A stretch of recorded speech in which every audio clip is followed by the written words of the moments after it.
Olá, meus queridos irmãos. Como havia prometido, no nosso estudo de terça-feira, eu resolvi aqui compartilhar com vocês, né? Resolvi não, vou compartilhar com vocês esse estudo, essa reflexão da Palavra de Deus sobre um tema bastante atual em que nós estamos vivendo aí, né? Que traz, que provoca em nós, em alguns, esperança, medo, em meio a essa tragédia. Agora, como é que a gente está tratando isso dentro da gente, né? De que forma a gente está lidando com essa situação? Não é? A esperança ela tem sido mantida, alimentada a cada dia, né? Ou o medo tem tomado conta de nós diante das notícias, é, jornais, enfim, né? Tudo aquilo que chega aos nossos ouvidos hoje nas redes sociais, enfim, né? Como é que a gente está lidando com essa situação? Como vocês sabem, o medo é uma coisa constante na vida da gente. Aliás, ele é importante na vida da gente, né? Sem o medo a gente faria um bocado de coisa errada aí, né? Andaria em lugares muito altos. Eu, por exemplo, como sou uma pessoa que tenho medo de altura, sem medo eu andaria em qualquer lugar e não teria problema de correr, não pensaria no risco de morrer, né? Provocar uma tragédia, sei lá. Né? Mas ele é importante na nossa vida. Porém, né? Apesar de ser uma presença constante na vida do ser humano, ele é a causa de alguma coisa, tá? Ele é e o que é que causa o medo, né? O que provoca essa situação? Um exemplo que eu estou dando aí para vocês é o que? É a ansiedade, né? Tá? A ansiedade toma conta de nós e isso vai tomando cada vez mais conta de nós e acaba se tornando num medo. E muitas vezes pode se tornar num medo de forma incontrolável. E estamos vivendo, como vocês sabem, né, uma onda de medo, além de ter que controlar o nosso próprio problema, não é? A nossa própria ansiedade, né? Esse medo, que é gerado por a nossa ansiedade, eu posso definir assim, em parte ele é real e em parte ele é exagerado, né? Evidentemente nós estamos falando aqui ainda, e vamos tratar sobre esse estudo durante todo o tempo, até o final, sobre a questão do momento que estamos vivendo, que é a questão da pandemia do coronavírus. Aí eu coloquei aí um exemplos gráficos, né? Porque assim fica mais fácil da gente entrar no conteúdo desse estudo, eu imagino dessa forma, eu acho que isso é mais didático, né? Onde a gente vê aí um cachorrinho e de repente a sombra de um bicho, um lobo terrível, né?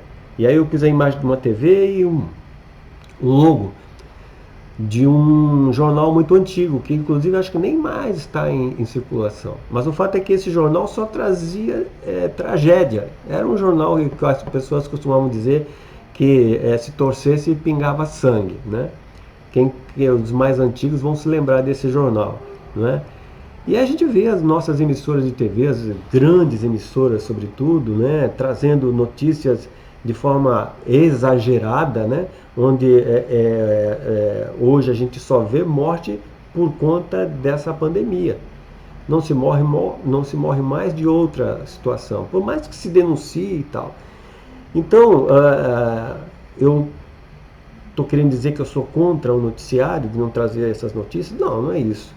O que eu sou contra é desse tipo de forma de coisas para que matam a esperança das pessoas. Assim como nós fazemos quando nos relacionamos, né, assim mais intimamente, conversando, e aí em vez de falar de coisas que fazem bem, né, o que a gente começa a falar? Começa a falar errado, falar mal, e isso não edifica a vida de ninguém. A palavra certa é edificar, é crescer, né? E esse tipo de coisa só destrói, provoca medo, ansiedade, que vai consequentemente trazer doenças para as nossas vidas, né? E diante disso, como é que nós devemos reagir diante dessa situação? É isso que eu gostaria que vocês refletissem nessa noite, né? O que temos a dizer àqueles que crê e ao que não crê diante desse medo, desse pânico, dessa ansiedade, né? Mesmo diante dessa situação. A verdade, como o exemplo que eu estou dando da imagem ali, já existe uma cadeia de transmissão da doença, né? Uma forma de quebrar essa corrente de transmissão, que é o isolamento social que a gente está falando. Tem o horizontal, tem o vertical, enfim. Isso a ciência já definiu, né? Mas o que é que de fato nós temos feito para quebrar isso, impedindo que isso tome conta do nosso ser? E de forma alguma, eu estou querendo dizer aqui que nós não devemos tomar as precauções necessárias por conta da pandemia, que é real, né? Lavar a mão, entendeu? Passar o álcool gel, enfim, evitar ficar em grupos de pessoas, né? Procurar ficar em casa o maior tempo possível, quem puder fazer isso, evidentemente, porque infelizmente nem todos podem, tá? Mas a questão é o que é que nós temos feito para quebrar essa coisa, para que isso não provoque em nós a ansiedade e aí consequentemente a gente passa a ter medo das coisas, né? Inclusive dos relacionamentos, né? De se relacionar com as pessoas, né? O que é que nós temos feito sobre isso? Olha, para aqueles que creem, ou seja, se você crê como eu creio, o que eu achei a melhor resposta, na minha opinião, é o que o apóstolo Paulo dá aos Filipenses. No capítulo 1, do verso 20 ao 24, começa na parte B do verso 20, né? Que diz assim: segundo a minha ardente expectativa e esperança de que em nada serei envergonhado, antes, com toda a ousadia, como sempre, também agora será Cristo engrandecido no meu corpo, quer pela vida, quer pela morte. Porquanto, para mim, o viver é Cristo e o morrer é lucro. Entretanto, se o viver na carne traz fruto para o meu trabalho, já não sei o que hei de escolher. Olha só a situação que Paulo se encontrava, que é o que hoje todos nós estamos vivendo. Ora, de um outro lado estou constrangido. Tenho o desejo de partir e estar com Cristo. Ou seja, se o Senhor me levar, eu não tenho medo, não terei medo, não devo ter medo, né? O que é incomparavelmente melhor. Por quê? Porque existe uma promessa para nós, não é? Onde todas essas ansiedades, essas dificuldades que nós temos hoje, que estamos inclusive vivendo aqui, não vai mais existir. Mas a gente chega lá. Mas, por vossa causa, é necessário permanecer na carne. Observe aqui que Paulo está se referindo aos filipenses. Então, por conta deles, é preferível viver na carne com todas as dificuldades, as ansiedades, as expectativas, enfim, né? Para que os filipenses, no caso, pudessem ter a oportunidade de se reconciliar com o Senhor, não é? Através de Cristo, e garantir aí a vida eterna de tudo aquilo que a Bíblia, que a palavra de Deus nos orienta. Acredito que diante disso, nossa postura como cristão é ser um bom mordomo do corpo que nos foi confiado. Você tem cuidado bem? Temos cuidado bem? Não é? A verdade é que muitas vezes a gente reclama disso, reclama daquilo, tô isso, tô aquilo, mas e você? Você tem cuidado de fato, né, daquilo que a palavra também se refere como o templo do Espírito Santo? Para que para que possamos continuar servindo nesta vida enquanto o Senhor julgar conveniente. Então, enquanto o Senhor julgar que é necessário que estejamos aqui, entendeu? Façamos, eu gosto de usar essa expressão de Colossenses, capítulo 3, versículo 23, que diz assim, que tudo que façamos como se estivéssemos fazendo para o Senhor. E lá não diz, na pandemia não, aí você não precisa, você dá um jeito. Não é assim, não, em qualquer tempo, em qualquer tempo. São 18 horas. No momento em que ele julgar que nosso tempo é chegado, creiamos para que possamos partir com alegria, pois temos a certeza da vida eterna com o Senhor. Então isso é um processo, não se adquire isso de uma hora para outra, não é? É quem vai partir com alegria, não é? Se parte sim, irmãos, pode ter certeza que se parte. Aquele que está convicto da vida eterna vai sim estar com alegria, né? Sabendo que vai estar com o seu Senhor. Os motivos, é lógico, a gente sempre procura definir o que é melhor, né? Mas só lá, naquele dia em que estaremos face a face com o Senhor, é que nós vamos entender tantas coisas, por que isso, por que aquilo, não é? Mas o fato é isso, né? Temos sido mordomos e temos tratado bem aquilo ao que o Senhor nos confiou. As pessoas têm lido, como nesse exemplo aqui da moça abraçada com o livro aí, a palavra de Deus através das nossas vidas, né? É importante isso, né? Que você se torne o evangelho para aquela pessoa, ou melhor dizendo, que a pessoa possa ler o evangelho através da tua vida, sentir a presença de Deus através da tua vida. E como é bom as pessoas poderem dizerem, olha, como é bom estar com você, como é bom poder conversar com você. Isso é maravilhoso. Mas a promessa a qual eu me referia está aqui, olha, João 3,16. Porque Deus amou o mundo de tal maneira que deu o seu Filho unigênito para que todo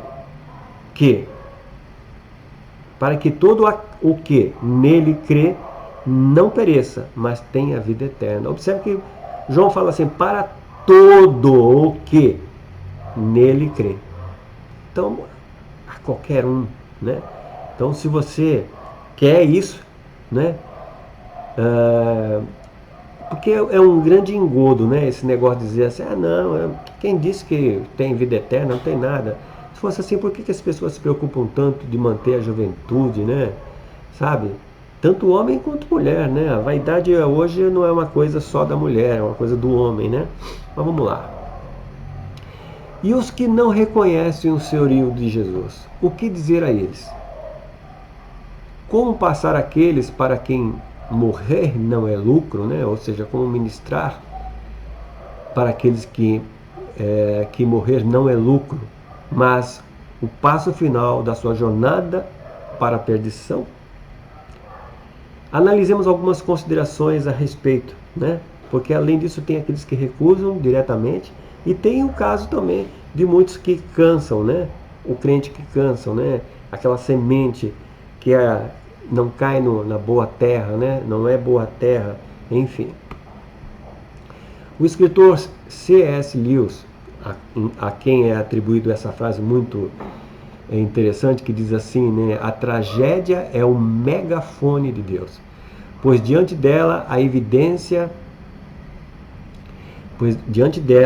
evidenciada nossa fragilidade, como a gente está vendo hoje, né? A situação em que nós estamos vivendo mostra claramente a nossa fragilidade. Quer você queira, quer você não queira, tá? Está mostrando a fragilidade. Alguns estão podendo lidar com essa situação um pouco melhor, talvez tendo em vista a questão financeira, não é?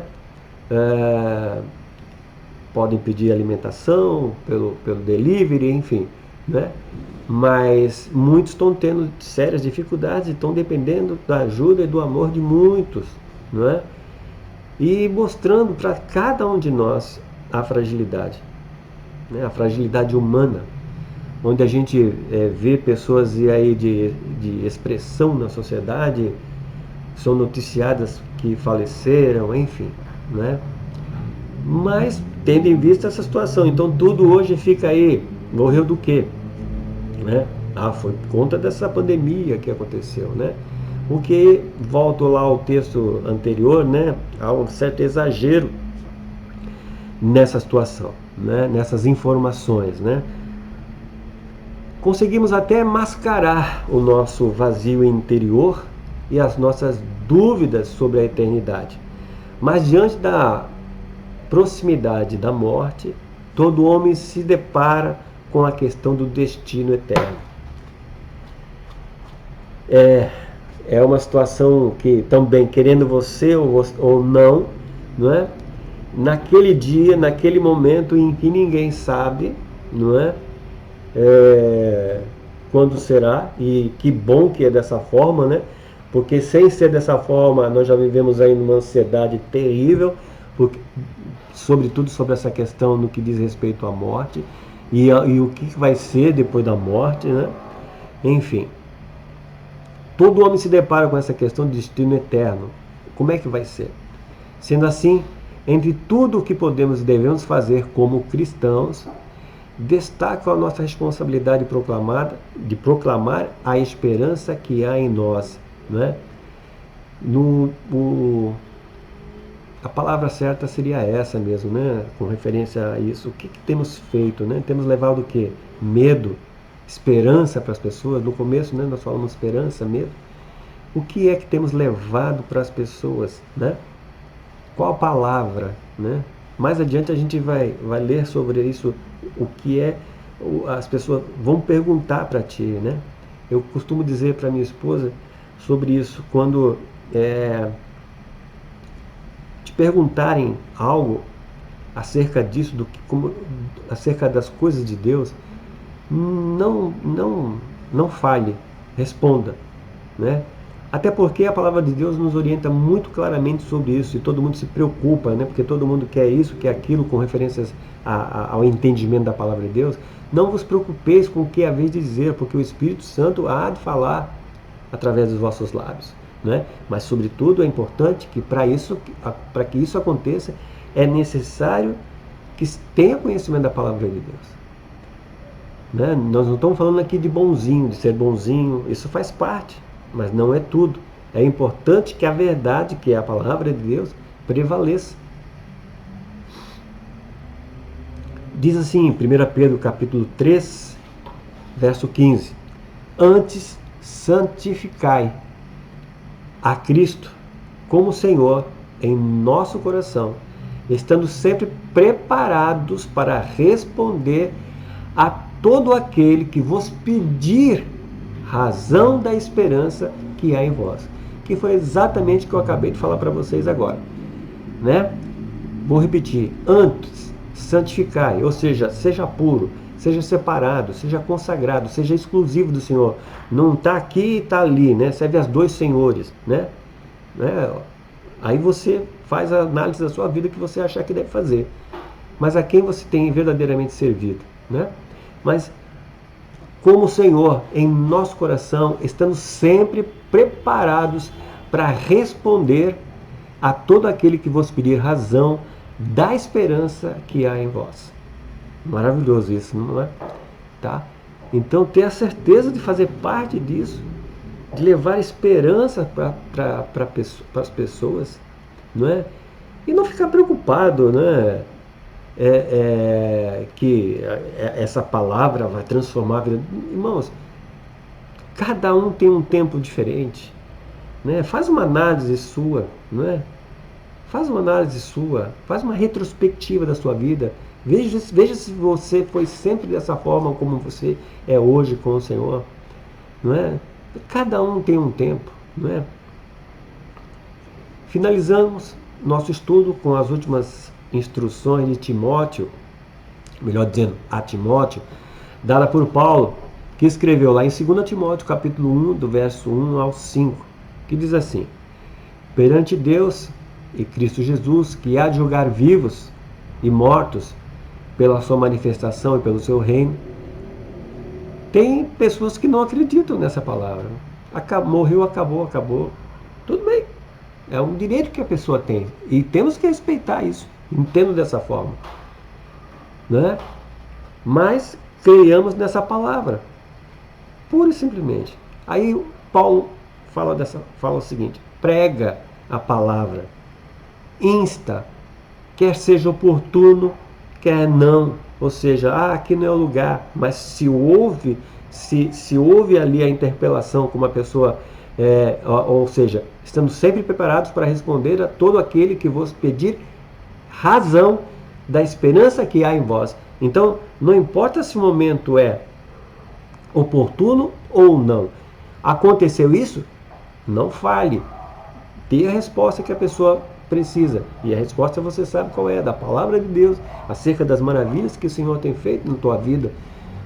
Não estou falando de bens materiais, não, mas aquilo que é aquela questão interior, que nós vamos falar daqui a pouco. Né? Quer seja oportuno, quer não, olha, corrige, repreende, mas presta atenção. Não é corrigir simplesmente, tá errado, vamos corrigir. Não, presta atenção. Repreende, exorta com toda a longanimidade e doutrina. Tá? Ou seja, com a palavra e com amor, sabe? Tendo paciência, corrige. Não, meu irmão, não é dessa forma. Tenha paciência. E não, se não te ouvir, ore, é um motivo. Isso não estará acontecendo à toa para você. Não é? Sabe? Pois haverá tempo em que não suportarão a sã doutrina. Pelo contrário, diz Paulo, cercar-se-ão de mestres segundo as suas próprias cobiças, como que, sentindo coceira nos ouvidos, e se recusarão a dar ouvidos à verdade, entregando-se às fábulas. Tem visto alguma coisa nesse tempo em que nós estamos vivendo igual ao que Paulo tinha falado lá, há mais de 2000 anos atrás? Paulo continua: tu, porém, sê sóbrio em todas as coisas, suporta as aflições, faz o trabalho de um evangelista, cumpre cabalmente o teu ministério. Vou repetir. Tu, porém, que é você, que sou eu, que somos nós, ser sóbrio em todas as coisas. Uma pessoa sóbria é uma pessoa que está no controle da situação. Não é uma pessoa que está embriagada de alguma coisa, de ira, por exemplo, né? E que ela não consegue raciocinar. Você já viu alguém falar assim, quando depois bateu ou matou? Por que você fez isso? Eu não sei, eu perdi a cabeça. Então estava sóbrio, né? Estava embriagado pela ira, né? Ou embriagado por bebida mesmo, né? Mas enfim, suporta suporta as aflições, como por exemplo o que nós estamos vivendo hoje, que independe de você querer ou você não querer, tá aí. Não é uma escolha que dá para se fazer. Faz o trabalho de um evangelista. Quando você é mordomo, quando você faz com que as pessoas leiam, né, a palavra de Deus através da tua vida, nas ilustrações que eu gostaria que vocês observassem aí, tá? Você está sendo sim um evangelista dentro da sua casa, dando exemplo, né? Um evangelista no seu trabalho, né? A qualquer momento, volto novamente a citar Colossenses 3:23, tudo aquilo que fizeres, faça como estivesse fazendo ao Senhor, né? E aí lá diz, não objetivando depois a receber alguma coisa em troca. Isso é o que todos nós fazemos, né? A vida é isso, a vida é troca, né? Mas a questão é o quanto você trata isso de forma com objetivos próprios, né?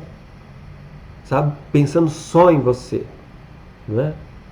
E aí Paulo termina assim: cumpre cabalmente o teu ministério. Vê o que é que o Senhor tem feito, qual é o ministério que tu tem no teu coração. Eu costumo dizer o seguinte, que para que você saiba o que é o ministério que você tem, ou seja, aquilo que você faz sem ser peso para você, né? Aquilo que arde dentro do teu coração desejando fazer, né? É isso, né? Com referência às coisas do Senhor. Bom, finalizamos o nosso estudo, tá? Eu espero poder de alguma forma ter provocado em você uma reflexão acerca desse texto, desse tema que nós estudamos hoje, tá? Agradeço a participação de vocês, o tempo aí disponibilizado para a gente poder estar junto, né? Logo isso não vai mais se fazer necessário, nós vamos estar juntos, aí isso vai ser de forma presencial, né? Mas até nisso Deus é maravilhoso, que nos capacita dessa forma, com tecnologia, para que a gente possa criar essas coisas a fim de que possamos compartilhar esperança e a presença do Senhor nas nossas vidas, né? O Senhor te abençoe e te guarde. O Senhor faça resplandecer o rosto sobre ti e tenha misericórdia de ti. O Senhor sobre ti levante o rosto e te dê a paz. Fique na paz, que Deus te abençoe e até a próxima, se Deus quiser. Tchau.